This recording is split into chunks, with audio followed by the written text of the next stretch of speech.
Alright folks, welcome back, and if you are new, you have to subscribe. I will be bringing you critical information on a daily basis that you cannot miss. You cannot be blindly investing, especially in today's day and age, and I will do just that for you. I'll do all the hard work for you, so make sure you subscribe. There's a saying, he who owns the gold sets the rules, but there's an even more important saying, he who owns the silver wins the war. There's a website called silverwars.org, and this is who they are, exposing injustices plaguing the silver market.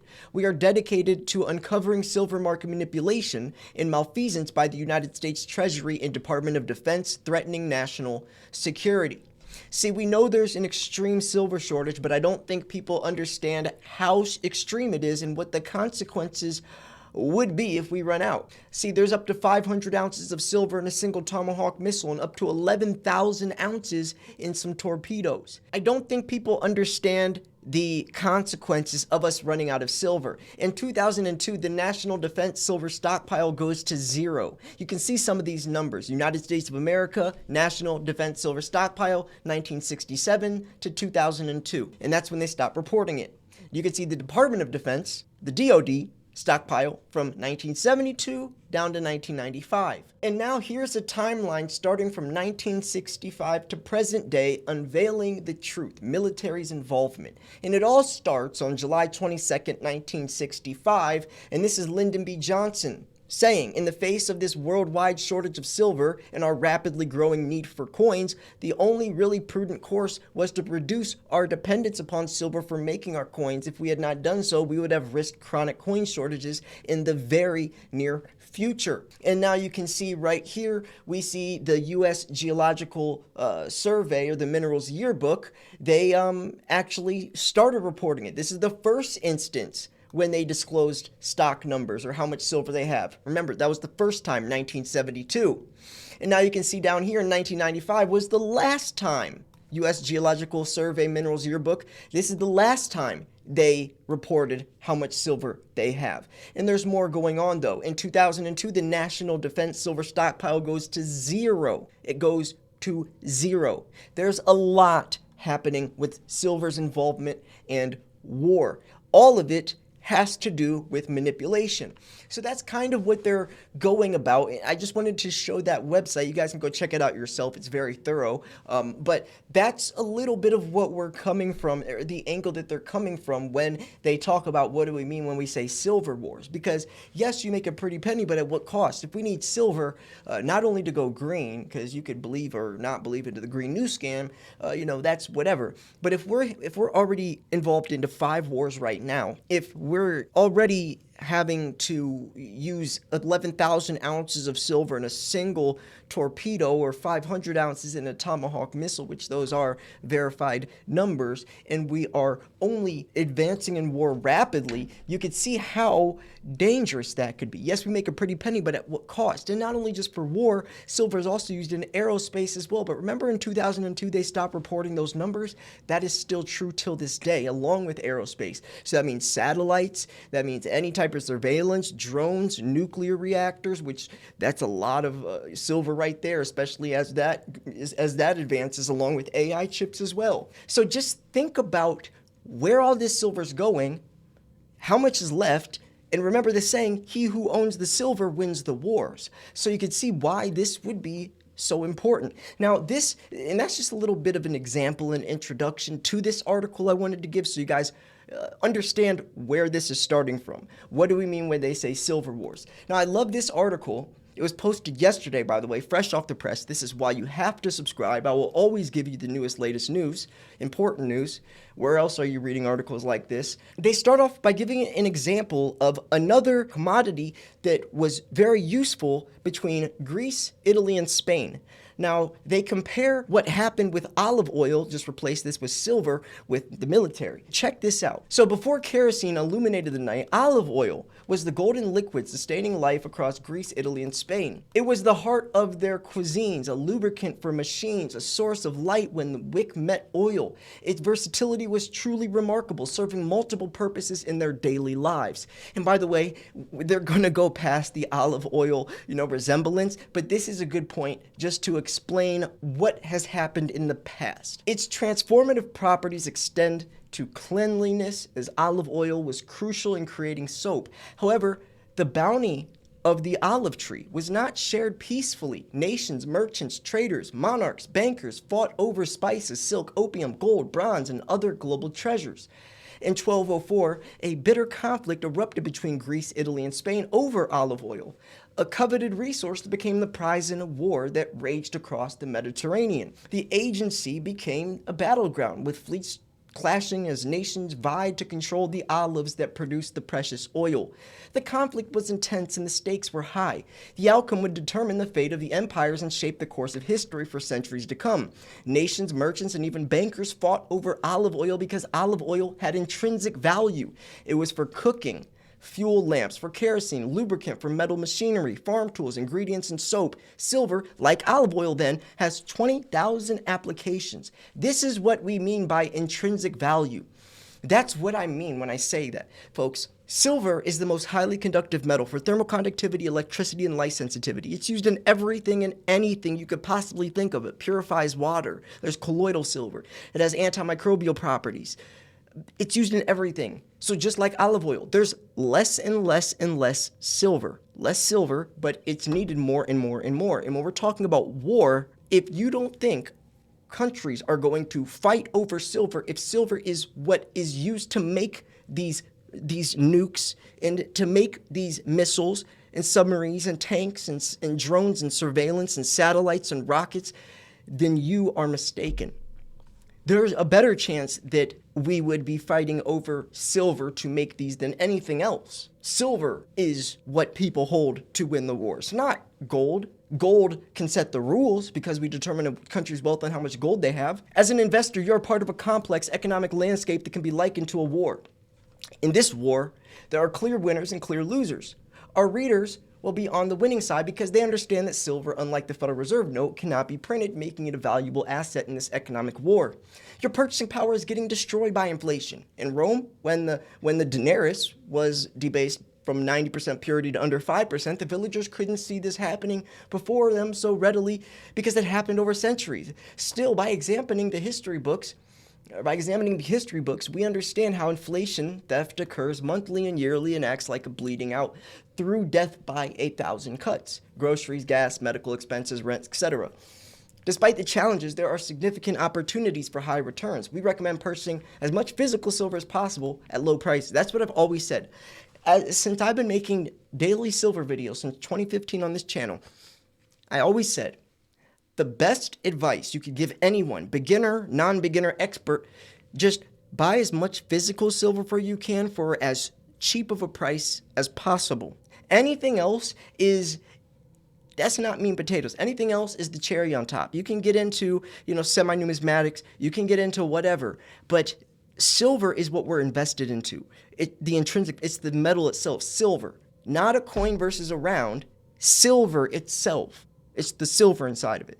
Not whether it's a 10-ounce bar or a 1-ounce coin or, a panda. It's just we're investing to the metal, the actual metal, because that is what has the most highly conductive, the metal is what's the most highly conductive metal. The metal is what is used to make these industrial applications that cannot be replaced by anything. We're talking about an element on the periodic table. We have made the call of silver being unobtainable as early as 2025. They're saying that we could run out of silver by 2025, and that's where wars are going to be escalated the most.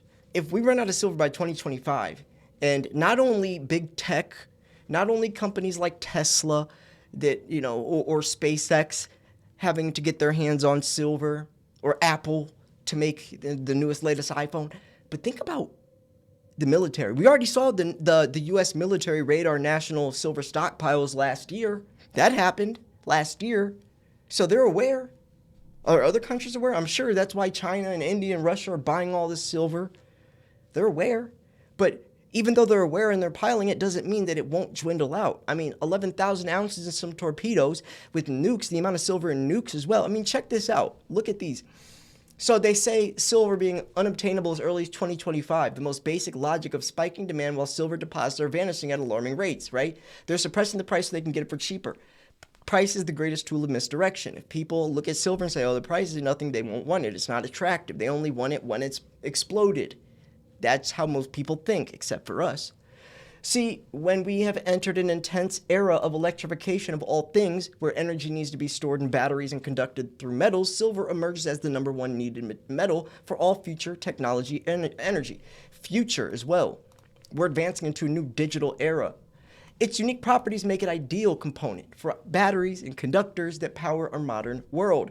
Renewables like solar panels flooding the globe. It's PV cells, photovoltaic cells, that's solar, that's silver. Hydrogen fuel cells, it's better than platinum. AI data centers, AI is booming. Quantum computing, robotics, weapon systems are going electric. Drones, electric ships, barges, ferries, yachts, boats, high-speed trains, spacecraft, satellites, space stations. Too many to name here. Way too many to name. We haven't even gone into the medical world either. Silver is a desirable material in battery technology for several reasons, each contributing to the performance and reliability of batteries. High energy densities. Silver-based batteries, particularly silver zinc, are known for their high energy density. This means they can store a large amount of energy relative to the size and weight, making them ideal for applications where space and weight are critical, such as in aerospace and military devices, which those two sectors are not incorporated. They are not incorporated with the annual numbers. And you want to know when that stopped happening? 2002, right here. 2002. This was the last time the U.S. Geological Survey reports the number of silver ounces in the National Defense Stockpile. It goes to 0. No reports on defense silver stocks have been released since this report in 2002. And that's why when you look at these charts up here, the data stops at 2002. It stops at 2002. There's to be 160 million ounces of silver. 160 million ounces of silver. Now 0. And that was in 1967. Now, if you also think about, not only do the United States need this silver, like let's say like the U.S. Mint having their own laws to try to get eagles or get the silver planted XYZ. Not only the U.S. militaries where our U.S. military raided our silver stockpiles so we can make, but think about all the other countries as well. And all the other countries, not just for military, but for their solar panels and for their cell phones and for their EVs and BEVs, which BEVs use much. And actually the new solar panels, the N-type solar panels or the N-type cells, that's double the silver. That's double the silver because the new solar panels, they have the panels on the backside, because in places like where there's desert, like sand, the reflection off the sand or the sun off the sand can actually hit the backside of it. So now the solar panels are using twice as much silver. Space race is fueled by silver. Here's a list of countries where a number of satellites they have launched as latest data. United States, 8,207. People's Republic of China, 865 satellites. UK, 658, which was the former USSR, 1,548. Commonwealth of Independent States. Japan, 209. And you can see, drastically rising. And do you think this chart's just going to plateau? No. It's going to keep going up. We need more and more and more and more and more silver, but there is less and less and less and less of it. He who controls the internet, the war of information. Then think about like Elon Musk, for example. He's the perfect,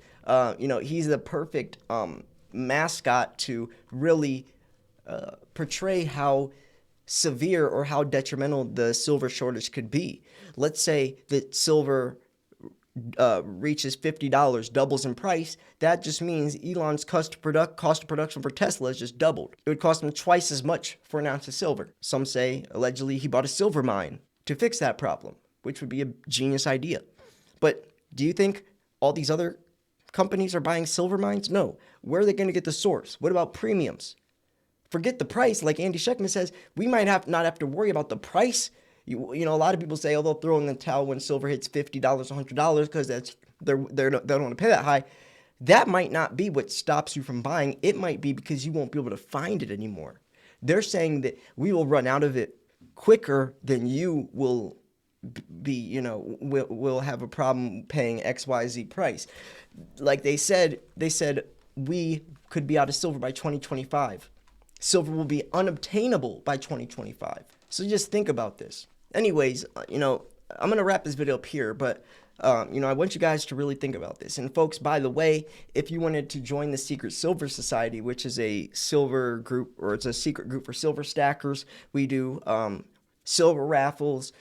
This month, we are going to, every member in the group is going to have a guess of what silver's price will be by the end of August 31st, and whoever's the closest wins a prize. We also do, we pick names. Everyone gets their name thrown in the bucket. We pick the name, and whoever wins, or whoever's name is picked, wins silver. You guys also can purchase silver from me. You could email me, slayer@milesfranklin.com, or call me 330-485-6172. Tomorrow, Monday, that means there'll be new gold, silver specials out, so you can email me, ask what the new specials are. And if you guys wanted to support my mom's GoFundMe, the link's in the description. She had her breast cancer surgery last week. She'll be out of work for over a month. So if you guys wanted to help support her on that note, I'd greatly appreciate it. And yeah, lastly, make sure you guys subscribe. Make sure you subscribe. You got to subscribe. Where else are you going to find a video this detailed and thorough? You might on another 1 or 2 channels, possibly, if you're lucky. But, this stuff needs to be heard, and I will do this on a daily basis for you. So anyways, yeah, I'm going to wrap this video up here. Thank you so much for tuning in. Make sure to like this video, comment down below what you think about this. Thanks for tuning in. This is Silver Slayer. I'll see you guys tomorrow. Peace.